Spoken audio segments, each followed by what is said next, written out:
اتنا عرصہ تم میرے بھائی کے نکاح میں رہی ہو، کیا اس نے تمہیں چھوا نہیں ہوگا؟ ایک ہی گھر میں رہتے کیا حدیں پار نہیں کی؟ پلیز ہشام، مجھ پہ ایسا الزام مت لگائیں۔ ہم نکاح میں تھے لیکن رخصتی نہیں ہوئی تھی کہ قریب آتے۔ یہ تو آج رات پتا چلے گا کتنی تم پاک ہو۔ اسے بستر پہ گراتا اس پہ اپنی جنونی شدتیں نچھاور کرنے لگا۔ ارحام کی اچانک ڈیتھ کے بعد اس کی منکوحہ کا نکاح دیور سے کروا دیا گیا۔ پلیز رک جائیں، وہ چیختی رہی، لیکن ہشام مزید جنونی ہوا۔ پر بیڈ شیٹ کو رنگتا دکھا تو جھٹکے سے باہر بادلوں کی گرج اور بجلی کی کڑک ایک آنے والے طوفان کا پتہ دے رہی تھی۔ لیکن اس عالیشان حویلی کے اندر جو طوفان برپا تھا وہ باہر کے موسم سے کہیں زیادہ ہولناک تھا۔ ارحام کی اچانک موت نے پورے گھر پر ماتم کی چادر بچھا دی تھی، مگر سب سے زیادہ اجڑی ہوئی حالت عائزہ کی تھی، جو بھی چند ماہ پہلے ہی ارحام کے ساتھ نکاح کے بندھن میں بندھی تھی، لیکن ابھی رخصتی کی نوبت بھی نہیں آئی تھی کہ وہ بیوہ کہلانے لگی۔ سفید چادر، سفید جوڑے میں ملبوس، خشک آنکھیں لیے وہ ایک بت کی طرح کمرے کے کونے میں بیٹھی تھی، جب باہر حال میں بزرگوں کی اونچی آوازیں اس کے کانوں سے ٹکرائیں۔ خاندان کی عزت کا سوال ہے، عائزہ کی دوسری شادی کہیں باہر نہیں ہو سکتی، ہشام کو یہ ذمہ داری اٹھانی ہی پڑے گی۔ ہشام جو ارحام کا چھوٹا بھائی تھا اور مزاج کا حد درجہ اکھڑ اور ضدی، اس وقت غصے سے برا حال میں داخل ہوا۔ یہ کیا مذاق ہے؟ وہ میرے بھائی کی منکوحہ ہے، میں اسے اپنی بیوی کی جگہ کیسے دے سکتا ہوں؟ ہشام کی دھار سے حویلی کی دیواریں لرز اٹھی، لیکن دادی جان کا فیصلہ اٹل تھا۔ اگر تم نے عائزہ سے نکاح نہ کیا تو اس گھر سے تمہارا جنازہ نکلے گا یا میرا۔ ہشام نے مٹھیاں بھینچ لیں۔ اس کی نظریں دور کمرے کے دروازے پر جمی تھیں جہاں عائزہ موجود تھی۔ وہ اس لڑکی سے ہمیشہ سے چڑھتا تھا کیونکہ ارحام اس کی خاطر ہشام کو اکثر ڈانٹ دیا کرتا تھا۔ آج اسے لگ رہا تھا کہ عائزہ نے جان بوجھ کر ارحام کی موت کا فائدہ اٹھا کر ہشام کی زندگی پر قبضہ کرنے کا منصوبہ بنایا ہے۔ وہ بپھرے ہوئے شیر کی طرح حال میں دھمکا اور بلند آواز میں چیخا، یہ ناممکن ہے، وہ میرے بڑے بھائی کی امانت تھی، میں اسے اس نظر سے کبھی دیکھ ہی نہیں سکتا۔ آپ لوگ میری زندگی کا سودا کیوں کر رہے ہیں؟ اس نے پھر احتجاج کرنا چاہا، لیکن کسی نے اس کی ایک نہ سنی۔ دوسری طرف جب دادی جان عائزہ کے پاس یہ پیغام لے کر گئیں تو عائزہ کا کلیجہ منہ کو آ گیا۔ وہ تڑپ کر دادی کے پیروں سے لپٹ گئی اور روتے ہوئے بولی، خدا کے لیے مجھ پر یہ ظلم نہ کریں، ہشام مجھ سے نفرت کرتے ہیں، وہ مجھے کبھی قبول نہیں کریں گے، میں اپنی پوری زندگی ارحام کی یادوں کے سہارے کاٹ لوں گی، مگر یہ نکاح نہیں کروں گی۔ عائزہ کی مزاحمت نے حویلی میں ایک نیا ہنگامہ کھڑا کر دیا۔ اسے لگا کہ شاید اس کی دہائی سن لی جائے گی، لیکن دادی جان نے اپنی سفید چادر اس کے قدموں میں ڈال دی اور جذباتی وار کرتے ہوئے کہا، اگر تم نے انکار کیا تو ارحام کی روح کو سکون نہیں ملے گا اور یہ حویلی تماشا بن جائے گی۔ کیا تم چاہتی ہو، یہی چاہتی ہو؟ عائزہ کے پاس کوئی راستہ نہیں بچا تھا۔ وہ اپنے جذبات کا گلا گھونٹ کر اس قربانی کے لیے تیار ہو گئی۔ اس نے کانپتے ہاتھوں سے اپنے سفید دوپٹے کو درست کیا جو اب اس کے نئے نکاح کا کفن بننے والا تھا۔ ادھر ہشام کو بھی اس کے باپ نے جائیداد سے بے دخلی اور خاندان سے قطع تعلق کی دھمکی دے کر خاموش کروا دیا تھا، لیکن اس کی آنکھوں میں سلگتی آگ بتا رہی تھی کہ وہ اس فیصلے کو کبھی دل سے قبول نہیں کرے گا۔ نکاح کی تیاریاں نہایت خاموشی اور عجلت میں شروع کر دی گئیں۔ نہ کوئی ڈھولک تھی اور نہ ہی کوئی خوشی کا گیت، بس ایک بھاری بھرکم خاموشی تھی جو سب کو نگل رہی تھی۔ عائزہ کو زبردستی ایک سادہ سے سوٹ میں ملبوس کیا گیا جو اس کی مرجھائی ہوئی رنگت پر کسی ماتمی لباس جیسا لگ رہا تھا۔ جب نکاح خواہ نے اس سے پوچھا، کیا آپ کو ہشام شاہ ولد ذوالقرنین شاہ کے ساتھ یہ نکاح قبول ہے، تو عائزہ کا حلق سوکھ گیا۔ اس نے بند آنکھوں سے ارحام کا چہرہ سوچا اور لرزتی آواز میں 3 بار قبول ہے کہہ کر اپنی زندگی کا سب سے بڑا جوا کھیل لیا۔ ہشام جب غصے میں کاغذات پر دستخط کیے تو اس کی انگلیاں قلم پر اس طرح جمی تھیں جیسے وہ عائزہ کا گلا گھونٹ رہا ہو۔ نکاح کے فوراً بعد حویلی کے حال سے اس طرح نکلا جیسے اسے یہاں سے بیزاری ہو، اور سیدھا عائزہ کے کمرے کی طرف بڑھا جہاں اب اس کی نئی زندگی کا جہنم اس کا منتظر تھا۔ کمرے میں پھیلی گلابوں کی مہک عائزہ کو کسی تعفن کی طرح محسوس ہو رہی تھی۔ وہ اروسی جوڑے میں ملبوس بیٹھ کے ایک کونے میں سر جھکائے بیٹھی تھی، لیکن اس کا وجود اس سردی میں بھی پسینے سے شرابور تھا، کیونکہ اسے معلوم تھا کہ دروازے کے اس پار حشام شاہ کا غصہ ایک بپھرے ہوئے طوفان کی طرح اس کا منتظر ہے۔ جیسے ہی دروازہ ایک زوردار دھماکے سے کھلا، عائزہ کا دل سینے سے باہر آنے لگا۔ حشام اندر داخل ہوا تو اس کے قدموں کی چاپ میں ایک خاص قسم کی صفاقی تھی۔ اس نے کوٹ اتار کر صوفے پر پھینکا اور عائزہ کے بالکل سامنے آ کھڑا ہوا۔ سر اٹھاؤ۔ حشام کی گرجدار آواز نے عائزہ کو لرزا کر رکھ دیا۔ اس نے دھیرے سے سر اٹھایا تو سامنے حشام کی آنکھوں میں وہ نفرت دیکھی جو کسی جیتے جاگتے انسان کو جلا کر راکھ کر دے۔ حشام نے ایک حقارت بھری مسکراہٹ کے ساتھ اس کے قریب آ کر اس کا جبڑا اپنی سخت گرفت میں لیا اور غصے سے پھنکارا۔ اتنا عرصہ تم میرے بھائی ارحام کے نکاح میں رہی ہو عائزہ؟ کیا سچ میں اس نے تمہیں چھوا تک نہیں؟ کیا ایک ہی گھر میں رہتے ہوئے تم دونوں نے تمام حدیں پار نہیں کی ہوں گی؟ عائزہ کی آنکھیں تو حیرت اور صدمے سے پھیل گئیں۔ اسے لگا جیسے کسی نے اس کی روح پر تیزاب پھینک دیا ہو۔ وہ تڑپ کر لرزتی آواز میں بولی، خدا کا خوف کرے حشام، ہم نکاح میں ضرور تھے لیکن ہماری رخصتی نہیں ہوئی تھی۔ ارحام بھائی ایک واحیہ انسان تھے، انہوں نے کبھی میری عزت پر آنچ نہیں آنے دی۔ حشام نے ایک زوردار کہکا لگایا جو کسی زخمی شیر کی دھار جیسا تھا۔ بھائی؟ اب وہ تمہارا بھائی ہو گیا جس کے نکاح میں تم مہینوں رہی، اب اس کی صفائیاں پیش کر رہی ہو۔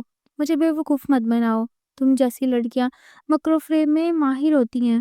تم نے ارحام کو اپنی زلفوں میں الجھایا اور اب تم میرے نام کی جائیداد پر بھی نظریں جمائے بیٹھی ہو۔ عائزہ نے ہمت جمع کر کے اس کا ہاتھ اپنے چہرے سے ہٹایا اور چیخی، پلیز حشام، مجھ پر ایسا غلیظ الزام مت لگائیں، میں پاک ہوں اور میرا اللہ گواہ ہے۔ حشام کی آنکھوں میں جنون کی ایک لہر دوڑی۔ اس نے عائزہ کو بیڈ پر پیچھے کی طرف دھکیلا اور اس کے اوپر جھک گیا۔ یہ تو آج رات پتہ چلے گا کہ تم کتنی پاک ہو، تمہارا یہ غرور اور تمہارا یہ پارسائی کا ڈھونگ میں آج خاک میں ملا دوں گا۔ میں دیکھنا چاہتا ہوں کہ ارحام نے میرے لیے پیچھے چھوڑا کیا ہے۔ عائزہ نے پوری قوت سے اسے پیچھے دھکیلنے کی کوشش کی۔ وہ چلائی اور سسکیاں لیتی رہی، رک جائے حشام، یہ ظلم ہے۔ آپ غصے میں آپک ہو رہے ہیں۔ لیکن حشام اس وقت شک اور انتقام کی اس آگ میں جل رہا تھا جہاں اسے کچھ دکھائی نہیں دے رہا تھا۔ اسے عائزہ کی ایک نہ سنی اور اپنی جنونی شدتیں اس پر نچھاور کرنے لگا۔ جیسے جیسے رات گہری ہوتی گئی، کمرے کی خاموشی عائزہ کے بین سے بھر گئی۔ لیکن پھر اچانک ایک لمحے کے لیے حشام ساکت رہ گیا۔ اس کی نظریں سفید بیڈ شیٹ پر پڑنے والے اس گہرے سرخ رنگ پر جم گئیں جو عائزہ کی عفت اور پاکیزگی کی گواہی دے رہا تھا۔ حشام کو ایسا لگا جیسے کسی نے اسے آسمان کی بلندیوں سے زمین پر پٹک دیا ہو۔ اس کے ہاتھ پاؤں ٹھنڈے پڑ گئے اور وہ ایک جھٹکے سے پیچھے ہٹ گیا۔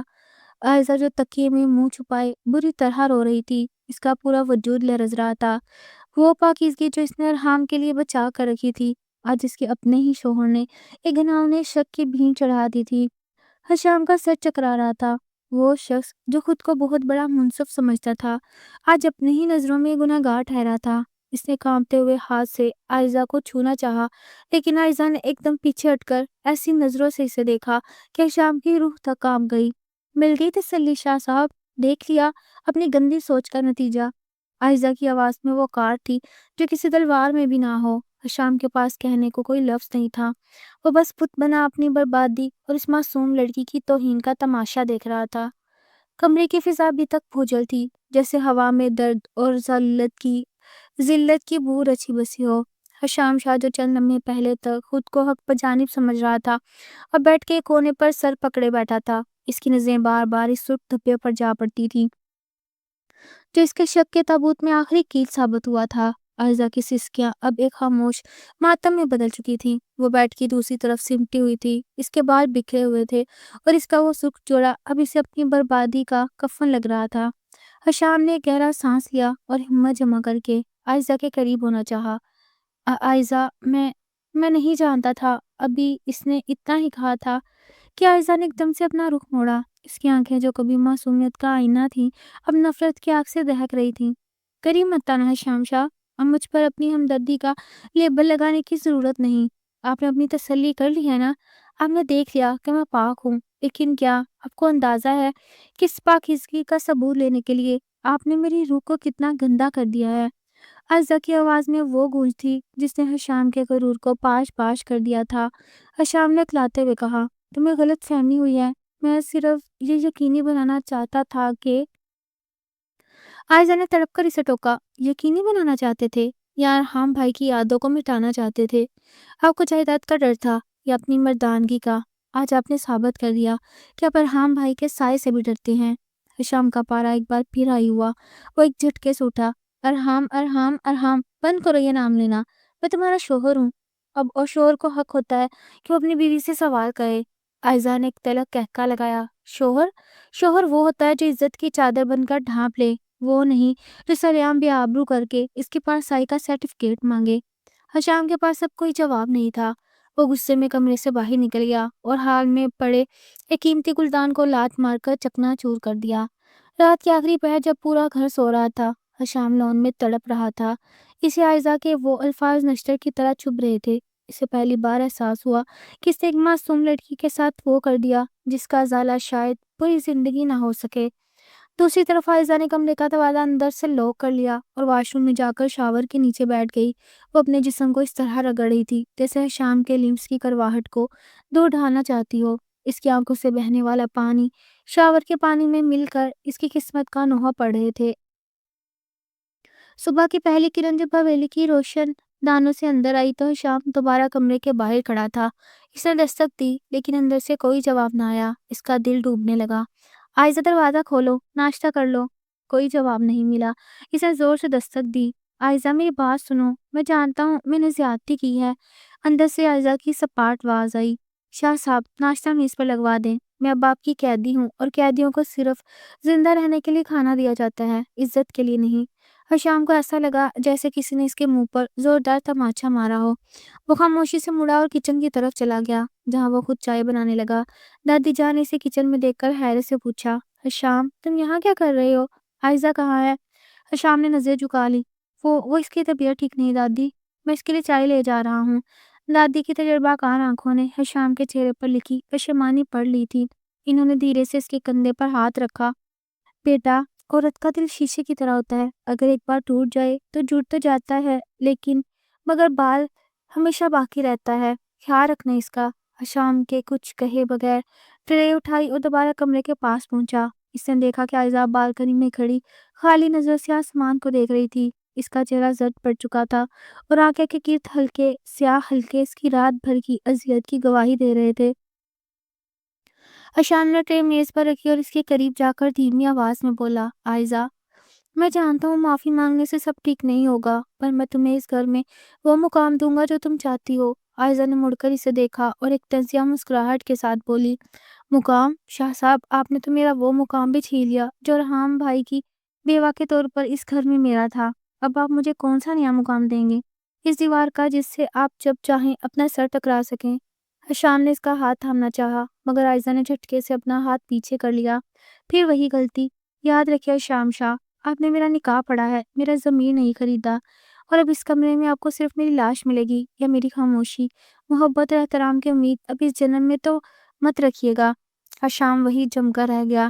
اسے احساس ہو گیا تھا کہ یہ جنگ اب شروع ہوئی ہے اور اس بار اس کا مقابلہ کسی دشمن سے نہیں بلکہ اس معصوم لڑکی کی خاموشی سے ہے جسے وہ خود ہی پٹاخہ بنا چکا تھا۔ حویلی کی فضاؤں میں اب ایک عجیب سی گھٹن محسوس ہونے لگی تھی۔ حشام شاہ جسے اپنی زندگی میں کبھی کسی کے سامنے جھکنا نہیں پڑا تھا، اب اس کا ہر لمحہ عائزہ کے گرد گھوم رہا تھا۔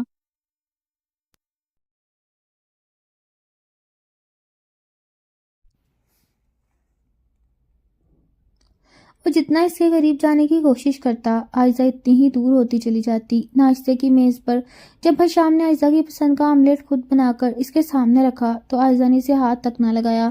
کھا لو عائزہ، رات سے تم نے کچھ نہیں کھایا، کمزوری ہو جائے گی۔ حشام کے لہجے میں وہ پرانی گرج نہیں تھی بلکہ ایک التجا سی چھپی تھی۔ عائزہ نے سپاٹ نظر سے اسے دیکھا اور پلیٹ پر سرکا دی۔ کمزوری جسم کی ہوتی ہے شاہ صاحب، روح تو آپ پہلے ہی ادموئی کر چکے ہیں۔ ویسے جس کے حصے کا زہر پی لیا ہو اسے آملیٹ کے ذائقہ محسوس نہیں ہوتا۔ حشام نے مٹھیاں بھینچ لیں۔ اسے غصہ تو بہت آیا مگر عائزہ کی آنکھوں میں چھپا کرب دیکھ کر اس کا سارا جلال پگھل گیا۔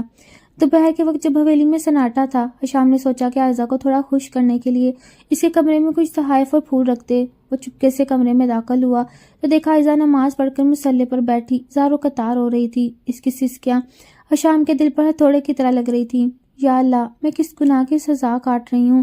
ارحام کے بعد مجھے اس شخص کے حوالے کیوں کر دیا گیا جسے میری عزت سے زیادہ اپنی انا عزیز ہے؟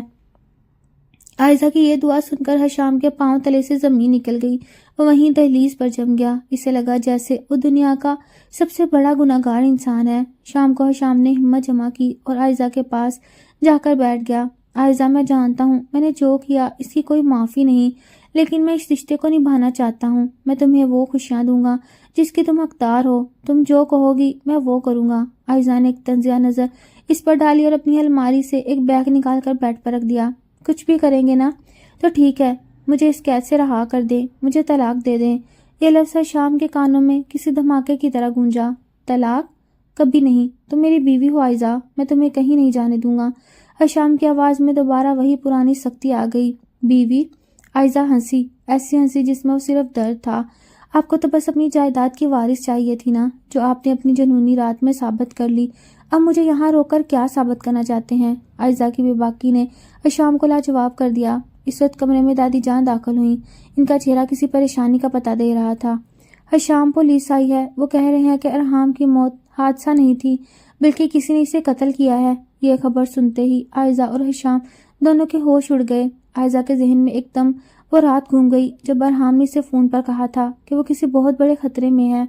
حشام کی نظریں عائزہ پر جم گئیں۔ اسے شک ہوا کہ کیا عائزہ کچھ جانتی ہے یا پھر ارحام کی موت کا تعلق اس جائیداد سے ہے جس کے لیے حشام نے عائزہ پر شک کیا تھا۔ قتل؟ کون کر سکتا ہے ایسا؟ حشام نے دھاڑ کر پوچھا۔ دادی جان نے لرزتی آواز میں کہا، وہ کہہ رہے ہیں کہ شک کے دائرے میں گھر کا ہی کوئی فرد ہے۔ عائزہ نے ایک مشکوک نظر حشام پر ڈالی۔ گھر کا فرد؟ کیا آپ نے ارحام بھائی کو راستے سے ہٹایا تاکہ آپ مجھ سے اور اس جائیداد سے بدلہ لے سکیں؟ حشام کا چہرہ غصے سے تمتما اٹھا۔ اس نے عائزہ کو کندھا پکڑ کر اسے دیوار سے لگایا۔ تمہارا دماغ ٹھیک ہے عائزہ؟ وہ میرا بھائی تھا۔ عائزہ نے اس کی آنکھوں میں آنکھیں ڈال کر کہا، جو شخص اپنی بیوی کی عزت پر شک کر سکتا ہے وہ جائیداد کے لیے کچھ بھی کر سکتا ہے۔ پولیس کی آمد نے حویلی کی فضاؤں میں سنسنی پھیلا دی۔ ہر آنکھ شک اور دل میں خوف تھا۔ حشام جو اب تک عائزہ کے سامنے پشیمان تھا، اچانک ایک ذمہ دار مرد کی طرح سامنے آیا۔ انسپیکٹر نے ہال میں بیٹھتے ہی ارحام کے ایک پرانے لیپ ٹاپ اور کچھ فائلوں کی طرف اشارہ کیا جو ارحام کے کمرے سے ملی تھی۔ حشام شاہ ارحام صاحب کی گاڑی کا بریک فیل نہیں کیا گیا تھا، بلکہ ان کی گاڑی میں ایک ایسی ڈیوائس لگائی گئی تھی جو ایک مخصوص اسپیڈ پر جا کر بریک لاک کر دیتی ہے۔ اور حیرت کی بات یہ ہے کہ یہ ڈیوائس صرف وہی شخص لگا سکتا ہے جس کے پاس گاڑی کی چابیاں اور حویلی کے گراج تک رسائی ہو۔ انسپیکٹر کی بات سن کر عائزہ کے ہاتھ پاؤں ٹھنڈے پڑ گئے۔ اس نے لاشعوری طور پر حشام کی طرف دیکھا۔ حشام کا چہرہ سپاٹ تھا مگر اس کی مٹھیاں بھیجی ہوئی تھیں۔ آپ کا مطلب ہے کہ قاتل اسی گھر میں ہے؟ حشام نے دھیمی مگر پرجلال آواز میں پوچھا۔ عائزہ جو دور کھڑی یہ سب سن رہی تھی، اس کا دل پکار پکار کر کہہ رہا تھا کہ حشام ایسا نہیں کر سکتا، مگر وہ شک کی دیوار جو حشام نے خود کھڑی کی تھی اب اسے سچ ماننے سے روک رہی تھی۔ جب پولیس چلی گئی تو پورے گھر میں ایک عجیب سی خاموشی چھا گئی۔ حشام سیدھا اپنے اسٹڈی روم میں گیا اور ارحام کی ان فائلوں کو ٹٹولنے لگا جو پولیس نے ابھی واپس کی تھی۔ عائزہ جو تجسس اور خوف کے عالم میں تھی، خاموشی سے حشام کے پیچھے اسٹڈی روم میں داخل ہوئی۔ اگر آپ کو لگتا ہے کہ میں نے اپنے بھائی کو مارا ہے تو آپ بھی جا کر پولیس کو بتا سکتی ہیں، حشام نے فائل سے نظریں ہٹائے بغیر کہا۔ عائزہ نے گہرا سانس لیا اور اس کے قریب جا کر بیٹھ گئی۔ اس کی آواز میں پہلی بار وہ تلخی نہیں تھی۔ میں نے ایسا نہیں کہا، مگر ارحام نے مرنے سے پہلے مجھے فون پر کہا تھا کہ وہ کسی اپنے کے ہاتھوں دھوکہ کھا رہے ہیں۔ حشام ایک دم رکا، اسے عائزہ کی طرف دیکھا۔ کیا ارحام نے یہ بات تم سے کہی تھی اور تم اب بتا رہی ہو؟ عائزہ نے نظریں جھکا لیں۔ میں ڈر گئی تھی، اور پھر آپ نے جس طرح مجھ پر الزام لگائے مجھے لگا شاید آپ ہی وہ۔ حشام نے ایک فائل عائزہ کے سامنے رکھی۔ یہ دیکھو، ارحام اپنی جائیداد کا بڑا حصہ تمہارے نام کرنا چاہتا تھا، لیکن اس نے ایک خفیہ وصیت بھی بنائی تھی جس کے مطابق اگر اسے کچھ ہو جاتا تو اس کی دیکھ بھال کی ذمہ داری مجھے لینی ہوگی۔ عائزہ، جس دن ارحام کا ایکسیڈنٹ ہوا اس دن وہ ایک ایسی میٹنگ سے واپس آ رہا تھا جس میں اسے پتہ چل گیا تھا کہ ہماری بزنس پارٹنر اور دور کے کزن فواد نے کروڑوں کا غبن کیا ہے۔ عائزہ کا ذہن گھوم گیا۔ فواد وہی شخص تھا جو حشام کے کان بھرتا رہتا تھا۔ حشام نے عائزہ کی آنکھوں میں دیکھتے ہوئے کہا، عائزہ، میں نے تمہارے ساتھ جو کیا وہ میری زندگی کا سب سے بڑا